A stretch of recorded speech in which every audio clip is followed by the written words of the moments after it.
And people have a hard time making a distinction between the things that actually came from the president's actions and the things that were things that just so happened to happen at the same time the president was in office.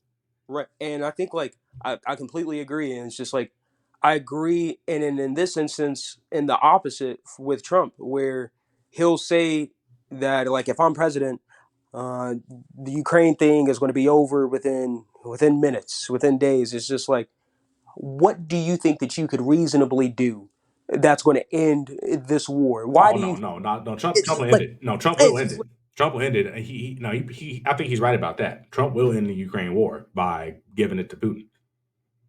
right. That's the only way. I was about to say that's Yeah, the he's gonna only. be like, look, Ukraine, we're not giving you any funding.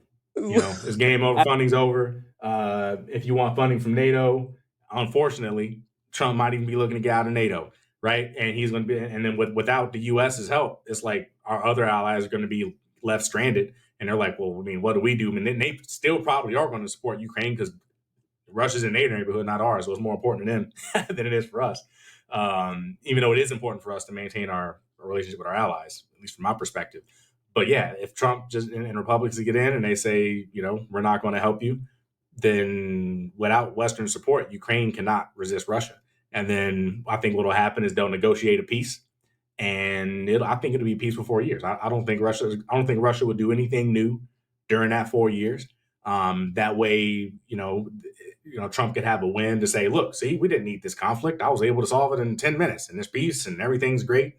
But during that time, Russia's going to build up their resources and just prepare for later. But I think it'll be good and peaceful for that 4 year period. But our allies are going to be left stranded. And And the next 10 to 20 years, we're going to retreat into a America last policy. I say America yep, first, but we step down from the world stage and hand yep, the reins of leadership at the global level over to Russia and China. yep. But we'll have a good 4 years, though. It'll be peaceful 4 years, I think. That's dangerous. That's dangerous that people don't understand the moment in that context. Where if he does that, how are just like you mentioned, how our allies are going to judge us, how the world stage is going to judge us. Like NATO was already trying to Trump-proof the system, and other European countries are just like they're already preparing for a Trump presidency, which means, and you know what? To his credit, I will say, like with the threats alone, the people are taking him seriously. So like the countries that weren't contributing to a budget and things of that nature and contributing to defense, they are doing so now, but they're only doing so because they don't have faith and trust in us anymore.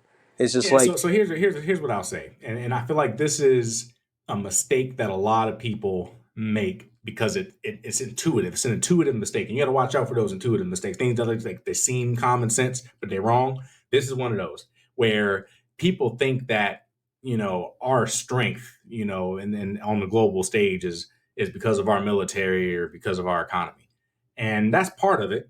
Part of our strength is the military and our economy, but most of our strength is not that. Most of our strength is the militaries and the economies of our allies. absolutely, It's a whole group. Like you could absolutely, be, John Jones. I'm the baddest man on earth. One on one, I'm better than all of you guys. Let's say that's the United States. We're the strongest country in the world. But guess what? I get 50 guys. I catch John Jones alone. It's pretty much game over for him, right? Like there's only so much you can do. Like the numbers are just too. It's about scale, right? Power is about scale, and you can only be so big by yourself. And being alone is basically the synonymous with being weak. And if you want to be like, hey, I made Germany spend X% more on their defense. See, we won. It's like okay, but then if Germany stops liking us, now we used to have all the, maybe not all, but we used to have a good portion of Germany's military and economic force behind us. And now we just lost all of Germany because you was worried about 2%. Yeah. right, That's right, ridiculous. and that's the scary part. I think just like you said, I think, and then what's even going to be worse in terms of the American political system and how just uneducated we are in terms of civics, what people are going to see is that 4 years of peace. They're going to see that as like this is an example of how things should be. This Exactly. is And that's why I think it'll be peaceful. I think it'll be peaceful. but the damage is going to be deep and on an infrastructure level that's hard to see. Absolutely. And those things that people can't see, those are the worries that we should have, especially when our like we don't really understand how our allies feel about us. But once they're speaking about Trump proofing their relationships and like their defenses, that's how you know. Like our allies are starting to see us as smaller on the world stage. That's going to have a big Because problem. he's a That's big going to risk, right? If because yeah, when the United super States risky. pulls out, then they're just left hanging like, okay, what do we do? Like the Iran nuclear deal or the Paris Yep. Climate Accord. We made a big fuss about it, getting everybody to sign up. Trying to build relationships and make deals. All right, India, we know you need to grow, but maybe we could fund some of it, and so you could do it in a clean way. We go through all of this hassle, get everybody agree. Come on, get everybody signed, and then we leave. That's like, come Yep. on. Well, that's So just can't do anything with and that's the downside of democracy. Now I still think democracy is the best system, but no system's perfect. The downside of democracy is you go from Bush to Obama to Trump to Biden. It's like, what are you guys doing?